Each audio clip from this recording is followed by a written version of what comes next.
Hey guys, welcome back to the channel. Today we're going to be watching a video called German Houses versus American Houses, Construction, Design, and Scale. So this looks pretty interesting. I'm thinking it's going to be like very different because I think the construction, it's not remotely the same. So let's check it out, and don't forget to comment, like, and subscribe.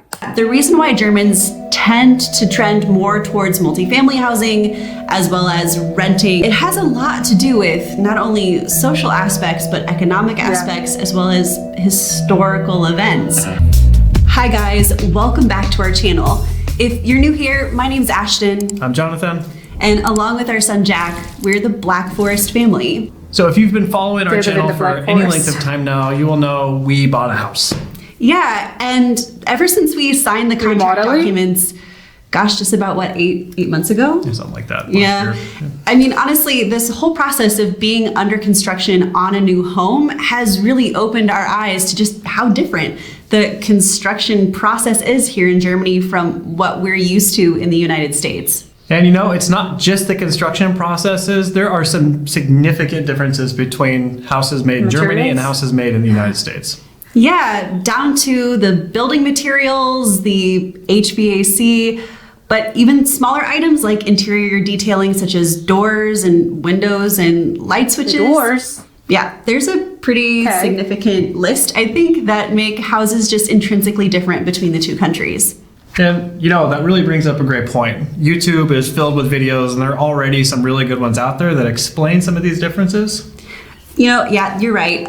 So for example, there's a really awesome video that was done by Feli in Germany. She's a German girl who is living in the United States, and she did an awesome video about this. But you know, also there's another couple called Passport 2, and you might be familiar with them. They're a fellow American couple who are living here in Germany, and they did a great video that just talked about some of the differences that we as Americans experience by living in German housing. So please check out their videos. We'll put the links down below in the description if you want to watch those as a primer for this video. But you know, given the fact that we're actually building a house here in Germany and given our professional backgrounds, we also thought that maybe this would be the perfect opportunity to give this topic a proper Black Forest family treatment and really dive deep into why these differences exist, how they came about, and what they can ultimately tell us about each of their respective countries. All right, and to give a little bit of a background here on why we think we're capable of talking about this, I'll go ahead and get started. I'm a mechanical engineer, and I have been one for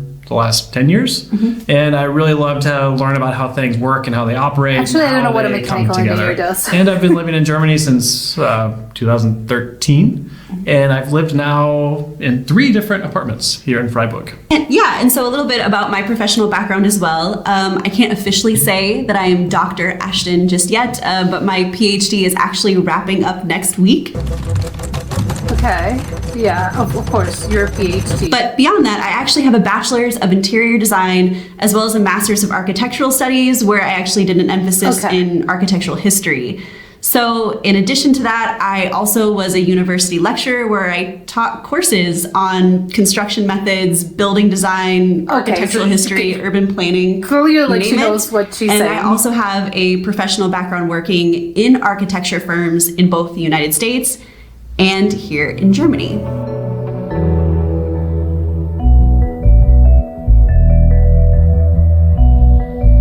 So I think now many of you are probably wondering at this point, if we're going to be comparing American houses and German houses, how do we know which ones we actually want to examine?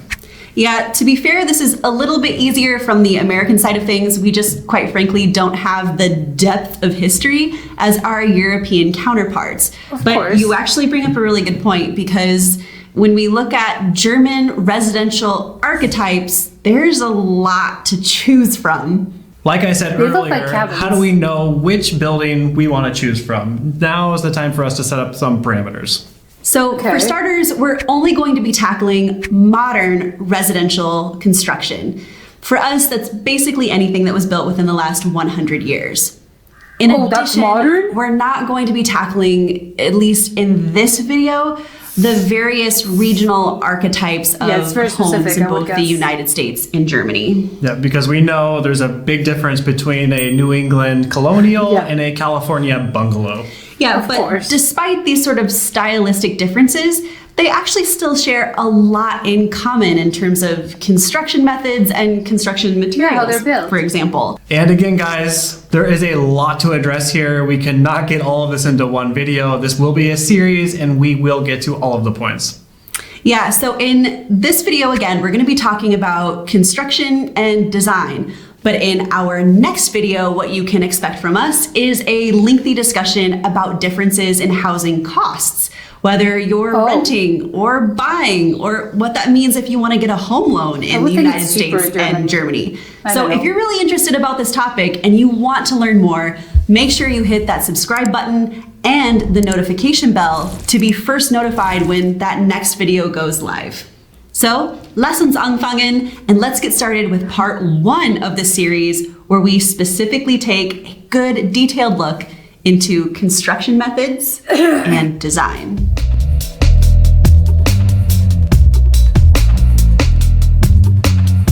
I would say also like the in the United I think States. the best place to start out this comparison is to point out the obvious. Americans love having their single family house and their big yard with a white picket fence. This is actually one of the things that is a cliche, pretty accurate stereotype for Americans. Because really, the idea of having your own house and your own piece of land is greatly tied to the American dream. Yeah. And you know, speaking of this American dream, I feel like this is something I can probably really talk about more in depth because, well, I don't want this video to be like a soapbox moment for me. I have had quite a few of you ask about what my PhD dissertation is all about. And again, the sort of Cliff Notes version to all of this is that housing in the United States, especially home ownership specifically, is something that the American government doesn't just promote and encourage, they actually quite frankly subsidize it. So home ownership, quite frankly, receives far more federal tax subsidies than rental housing.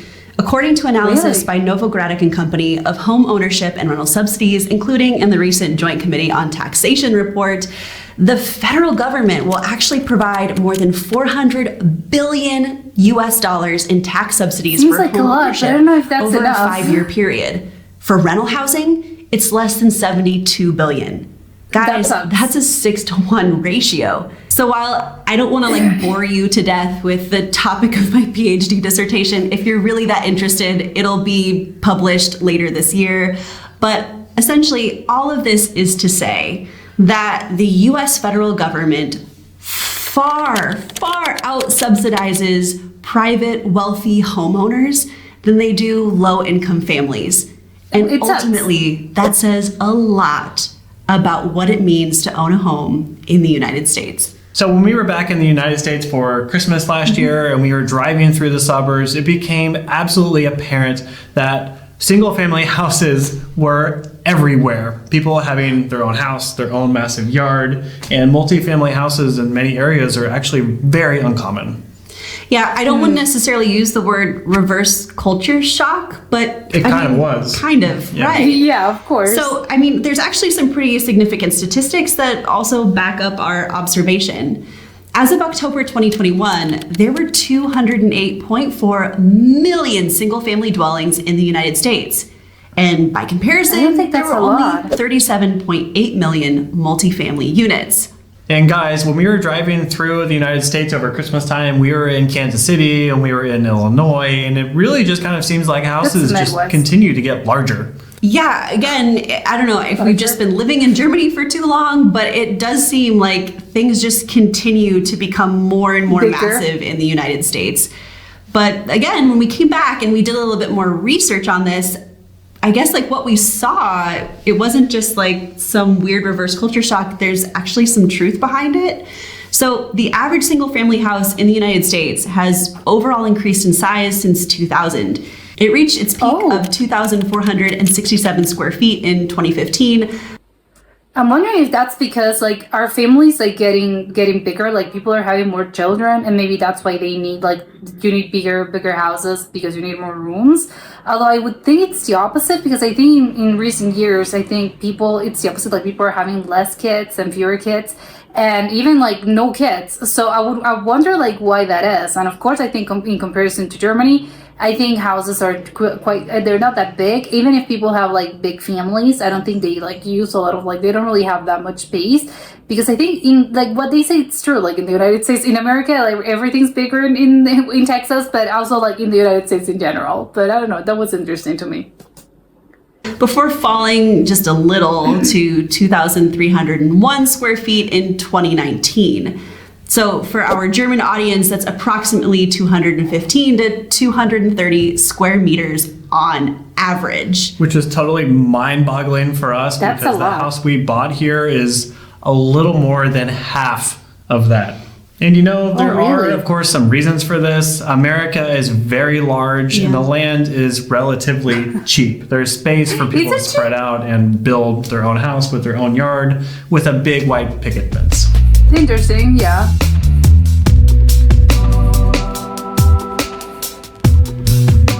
All right, now guys, so by contrast, here in Germany, they not only have a larger proportion of the population that rents versus owns, but they also have a much larger proportion of the population living in multifamily housing. Yeah, don't get us wrong. You can find plenty of large single-family houses in the countryside, but it's important to point out that in Germany, the houses and the renting population is going to differ significantly. So what exactly is behind this trend towards multifamily housing and such a low home ownership rate? Well, there are a couple of reasons. And to tackle the elephant in the room about Germany's heavy rental market, it kind of has something to do with what happened in the 1930s, 1940s. Yeah, that unpleasant business. So by the time Germany's unconditional surrender in May of 1945, it's important to note here that 20% of Germany's housing stock was in rubble. Some 2.25 million homes were gone. Another 2 million were damaged, and a 1946 census showed that an additional 5.5 million housing units were needed in what would ultimately become West Germany. And Germany's housing wasn't the only thing in tatters. The economy was just a disaster. Destroyed, Financing was practically non-existent, and the currency was virtually worthless. So if Germans were going to have a place to live, some sort of government program was the only way to rebuild it. And soon after West Germany was established in 1949, the government pushed through its first housing law, and home building boomed thanks to a combination of direct subsidies as well as a generous tax exemption that was available to public, nonprofit, as well as private entities. West Germany actually chopped its housing shortage in half by 1956. But the vast majority of housing units were rentals in multifamily buildings. And you might be wondering why. And what we found was that basically there was little demand for potential buyers. The German mortgage market was incredibly weak. And quite frankly, German banks required borrowers to plunk down huge chunks of money. So there are some more modern reasons for this too. So for example, in the United States, if you own your house and you live in your house, you have a mortgage on your house, you can actually deduct the interest from that mortgage on your taxes. But in Germany, if you're an owner of the house, you have a mortgage, you cannot deduct it. In addition, German banks are a lot more risk averse. It's going to make getting a home loan a lot more expensive and harder to get. And that's not necessarily a bad thing because America doesn't exactly have the best track record in terms of making secure, good, sound investment home loans that aren't risky. Yeah. A few problems. That may have impacted the whole world. A bubble may have burst. Yeah, it did. We'll just put it that way. Yeah. Boy, that escalated quickly. I mean, that really got out of hand fast. Now, guys, I think just to sort of summarize all of this here, I feel like it's important to note that what we've listed out are just a couple of reasons. It's not an exhaustive list here. But it just effectively goes to show that the reason why Germans tend to trend more towards multifamily housing as well as renting over buying, it has a lot to do with not only social aspects, but economic aspects as well as historical events. And I think this really just sort of goes to show that you can really learn a lot about a country's history as well as its socioeconomic status by taking a deeper look into what its housing trends are. That's interesting, and I never thought of this, but yes, she's right. it's wood frames. So, and for a number of historical, economic, Doesn't and political Germany has reasons, wood frames as well? houses in America are just newer. Yeah, I think that's a good way to put it. I mean, Well, yeah, it makes sense, of course. This isn't just an observation. Again, this can kind of be backed up by statistics. What we do know is that of the 140 million houses in the United States, about 140. 2/3 of them, like 62%, they were all constructed since 1970. That means that 2/3 Wow. of all of the houses in the United States are about 50 years old or less, Even less. which yeah. is kind of crazy when That's you think about mind-blowing to just me. the incredible architectural history that you experience every day living here in Germany. All right, guys, I think one of the obvious points here to make is that houses in the United States can be made relatively cheap and also very quick, which is one of the reasons why in the last 50 years this housing boom has gotten That's why started. they're so flimsy. Yeah, and I guess as part of that too, it should also be noted that in the US, you know, wood is pretty abundantly available, and it's again also pretty cheap, which makes for it to be pretty much like the natural choice for how we should construct our homes. Now, I think that's don't not get me sustainable. wrong, there will always be exceptions to this rule, but on average, in the US, homes are built with wood framing sitting on top of a concrete foundation or a basement. The walls are going to be insulated with typically fiberglass insulation, and the interior walls will use drywall or sheetrock, which is Drywall is gypsum so, like, plaster flimsy. pressed between sheets of thick paper. From there, the Paper? exterior is usually going to be some kind of combination of brick, vinyl, or wood siding, or even EIFS, Solid brick. which is an exterior wall cladding that uses rigid insulation boards on the exterior of the wall sheathing with a plaster appearance exterior. The roof shingles are also going to be made from fiberglass asphalt in various shades of colors. Typically, this is in gray or black, but again, that changes with Varies, whatever yeah. is fashionable at that particular time. And you know, guys, really by choosing this construction method, Mm-hmm. houses in the United States can be built really fast, or at Yeah. least relatively fast. So you can really go start to finish What's fast? in about 6 7 months. Yeah, that's pretty incredible when you compare it to Germany, but I don't want to get ahead of myself here. They're built to last. Yes. I think I In prefer our that. experience of actually building a house in Germany, we've actually found that things just tend to take a little bit longer. Yeah, like we signed our contract But they last longer. in June, and when we did that, the foundation was already poured, it was Yes. already excavated, obviously, and this is in like a development which has already been under construction for a while. Right. And we hope to move in this August. Yeah, and that's actually been pretty surprising because, like long has Jonathan it said, been? all of the utilities were there. It was ready to go. It was already really in the process of being built. But In the we process. kind of can anticipate at least 14 months before this house is actually finished. And A year. granted, that has a lot to do with the fact that, well, for one, the pandemic has put an incredible stress on the Oh. construction Yeah, for industry. sure. The lead times on materials are so It's been much delayed. longer than Sourcing's what they a would mess, normally yeah. be.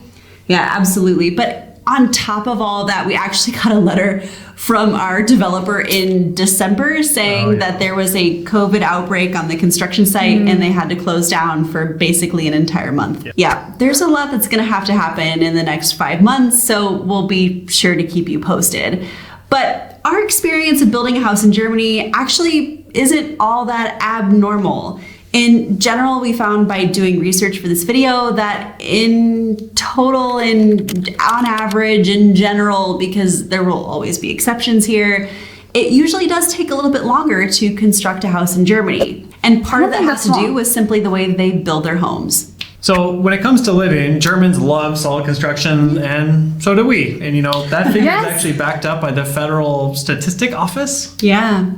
So their findings in specific found that between 2000 and 2015, solid structure houses accounted for 85% of all of the homes built 85. in Germany. So I mean, yeah, that's pretty almost cool. all of them. Yeah, and actually, our house qualifies as this solid construction form. And let me explain just here a little bit. So, our house in particular uses a combination of both concrete walls as well as something called Kalksandsteinmauerwerk. Okay, which what is is that? effectively a Caulk? limestone, sandstone, concrete with what's called Wärmedämmverbund system, which is a warm insulating compound system. And this is really common in modern German residential construction. So solid construction is basically built around non-flammable materials, but I think it's important to keep in mind your timber built houses aren't just gonna spontaneously combust. Well, no. Okay. You need in a all spark. fairness, though, these solid construction buildings, they're also going to offer a lot of additional benefits, like being a lot more soundproof, durable? as well as having a higher insulative value than the thin walls of the timber-framed buildings in the United States. Which is actually really important in Germany because everything is so densely packed together. Not hearing your neighbor is a hugely advantageous selling feature, where in America everything is wood and you don't have a neighbor to listen to, so it's really not a big problem. Yeah, although I can say that from living in an apartment building in the United States that is actually built out of like wood frame construction, you hear everything. Everything. Including Everything. entire conversations. Yes. We're not doing anything. We're just sitting around talking quietly. I can hear you through the ceiling. My cats can't sleep.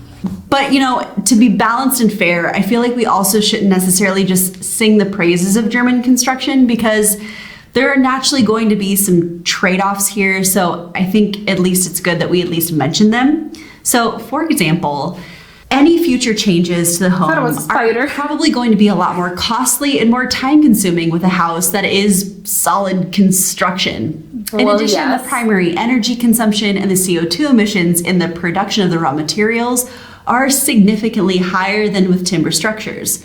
Plus, Oh, no, I they're didn't not know that. necessarily regenerative and only conditionally recyclable. But I would think that that's weird to me because yes, maybe like she means that when you're actually like building at the energy it takes to actually like build a house. But I would think like using timber and using wood, like it's not that sustainable because of course you're chopping wood and you're just like putting it there. So it's not going to regenerate itself. So because you can plant trees, but obviously if you are constantly like building houses that uses like wood, you're not gonna like reforest those woods that you are deforesting. So I don't know, that's kind of like a little weird to me, but maybe she means like the actual process of getting the house built. But for us, I feel like ultimately we just really love that German houses sort of feel like they're built to last. Yeah, they really Yes. do. Like they have a solid feel, even though they're called solid construction.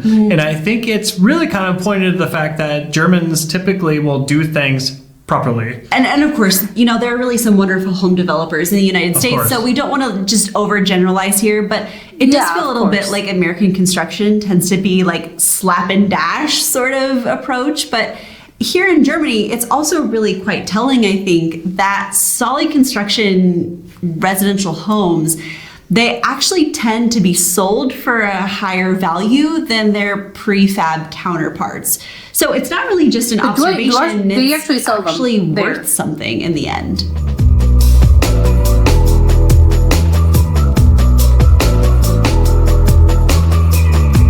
All right, guys. So as a reminder, this is part one of many videos that we're making on the Possibly. topic. The next video that we're going to be covering is the cost, because as we said, we did try to include this in this video and it just exploded out of control, but we will be covering that in more detail next time.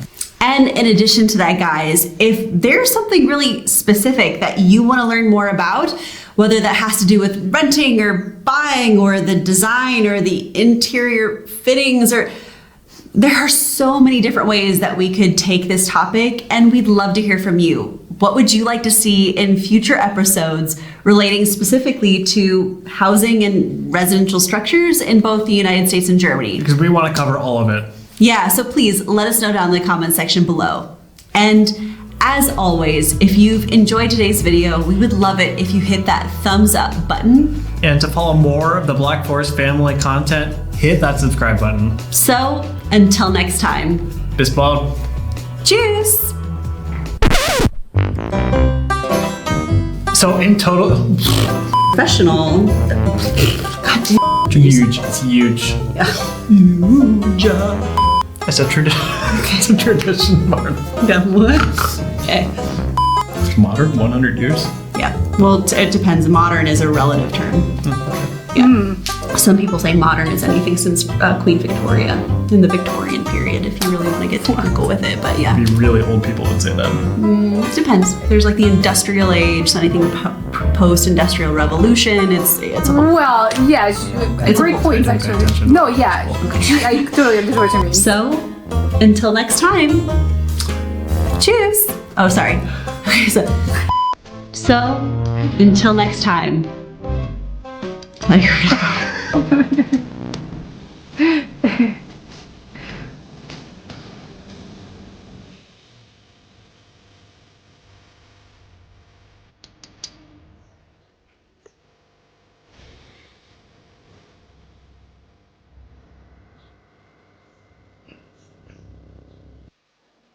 It's such a, she makes like for the, I know it was like a blooper, but it's a really interesting point, the modern one, because when I first, like, when you first mentioned, like, oh, it's modern, like, for the past, like, 100 years, you would think, like, what do you mean modern by 100 years? That's so old. Like, nobody, like, probably, like, very few people that were born 100 years ago are still alive, so what do you mean that's modern?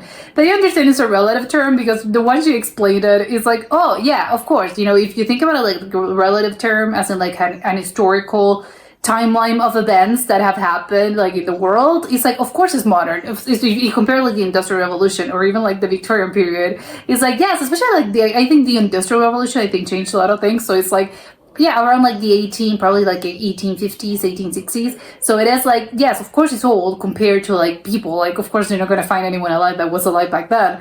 But it's like, it's modern in the sense of compared to like something that happened in the 1500s. Then yes, of course, something that happened 100 years ago, it is going to be modern, as in like modern era, or maybe like even in your own like family. I think it's like, well, modern as in like maybe your grandparents were born like 100 years ago, or like, you know, it's a relative term, but it's like when you first hear it can be a little bit like, whoa, what do you mean it's modern 100 years? But it's like, no, I get what you mean. And especially I think compared to like this topic, the topic at hand, that it's houses and construction in general. It's like, I understand. I think maybe it's a little bit more uncommon to find like 100-year-old house in the United States, because again, it's like, I think that the market sort of like, I don't know, not remodels, but they don't really care about like, let's destroy a house and build another one. I think there's less of that. I know, like, let's preserve this house. But I think maybe as well, and I don't know how true this is, but I'm thinking, of course, if the houses they're not that built to last, so they're not thinking of like, oh yes, in 200 years, like, we're still gonna have this house.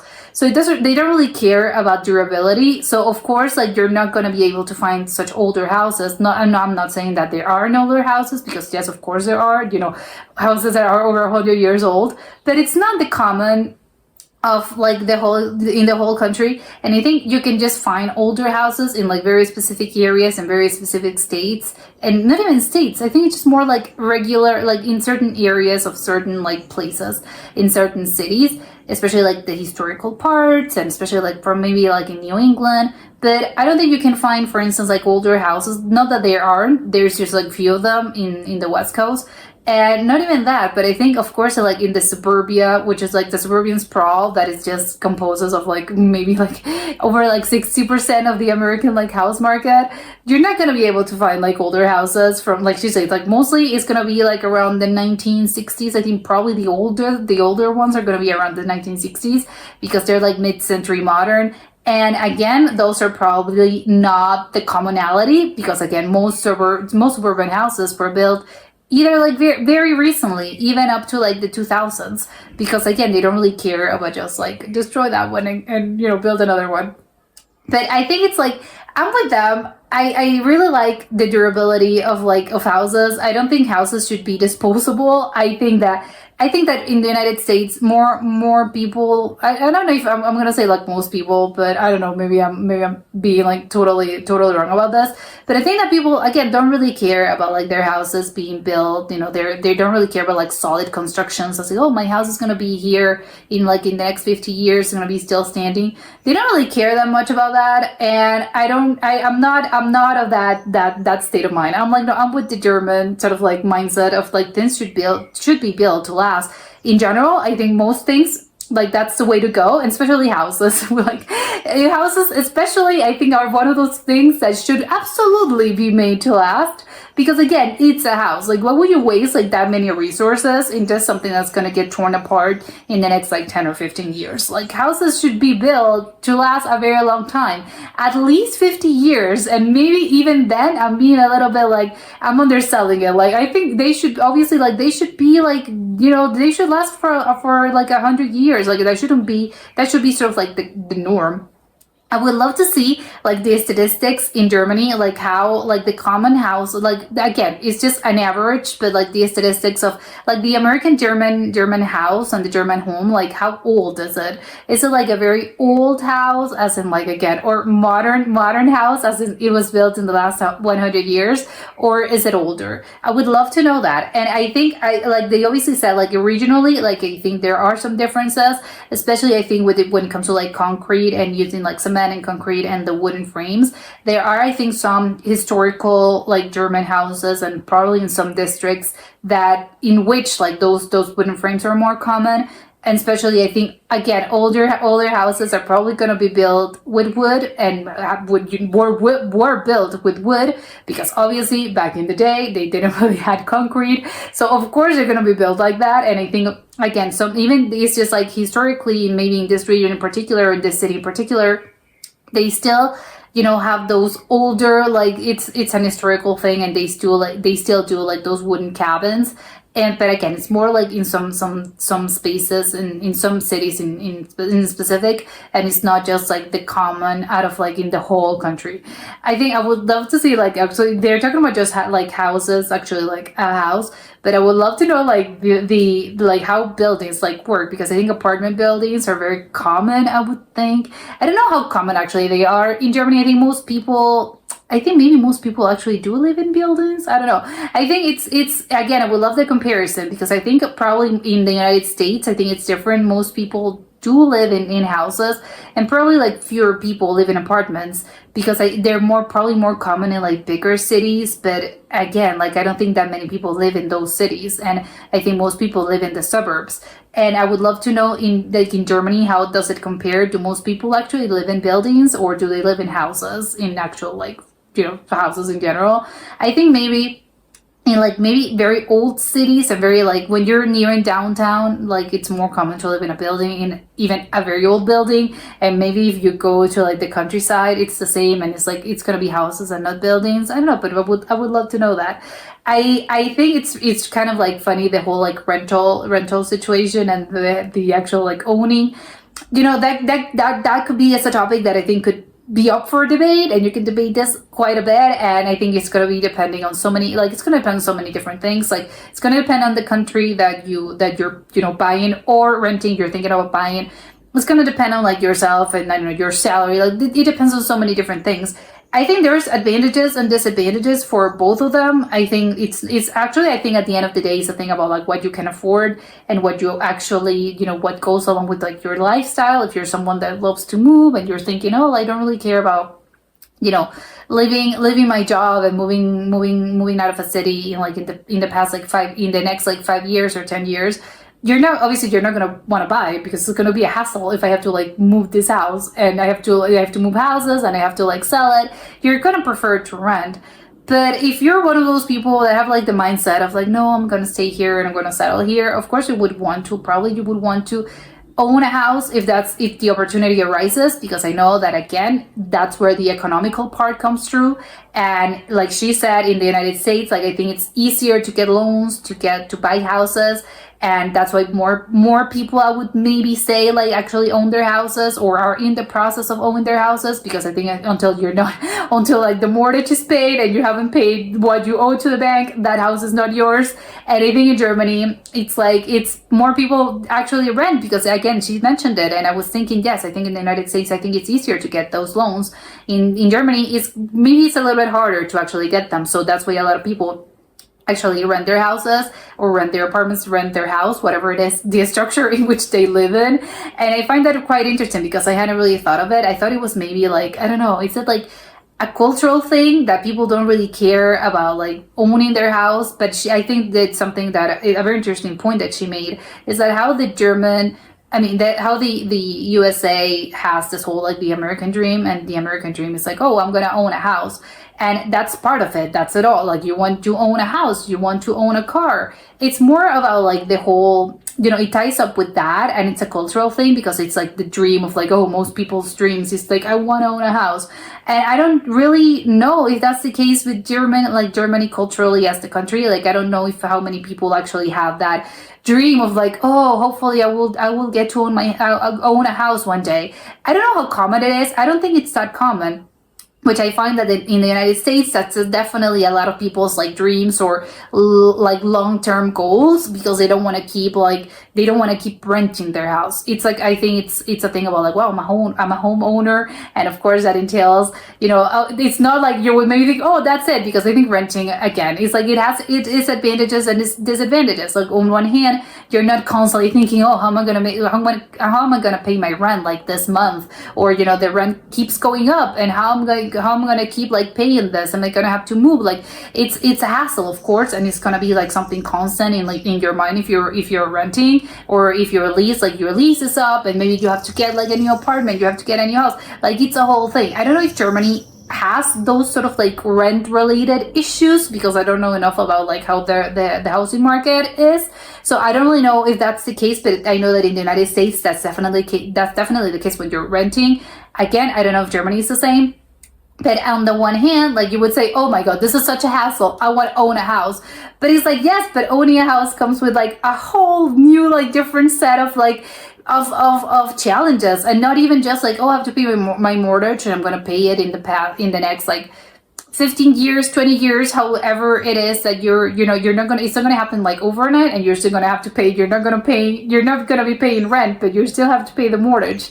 And not even that, but once you actually are living in this space, I think one of the great advantages is that houses, you know, when you own a house, you know, houses need repairs constantly. Like things are constantly like they need maintenance, and things are getting like constantly like, I don't know, something is so constantly happening that you have to do maintenance, or things are broken. I don't know, appliances get damaged. Like it's constant, like you have to constantly be on the top of things, because there's something happening always. And when you're renting, that's not really your problem. Like, no, you know, obviously, like, my landlord is going to take care of it. It's like, hey, you know, this is happening, and the landlord's going to take care of it. But when you're owning the house, it's like, it's on you. You have to make those repairs, and they're usually like quite costly. So it is, again, that's like probably the biggest disadvantage of like being a house owner. It's the thing of like, yes, especially if you're comparing it to renting, it's like that falls on you. You have to like do all those repairs. It's not just like, hey, call your landowner and say like, hey, you know, this is happening, please fix it. So it is, and obviously I get the hassle of like dealing with them. Now you don't have that, but it's on you. So it is like, oh no, again, it's a whole new different set of like challenges and responsibilities. And I think it really does depend of like a lot of factors, and I don't think one is better than the other. Again, you would think like if you're in the American mindset, the American dream, I have to own a house. It's like, well, yes, but again, it's like maybe the dream is not all that it's cut out to be. But again, maybe if you're in the German like counterpart, maybe you're thinking like, oh no, that's actually like you're thinking of that, but you also have to think about, well, you have to deal with all the challenges of like renting. So again, it was a very interesting video, some very interesting points that I hadn't really thought of, but now I'm gonna have them in mind. But that was it for today, and I'll see you soon. Bye.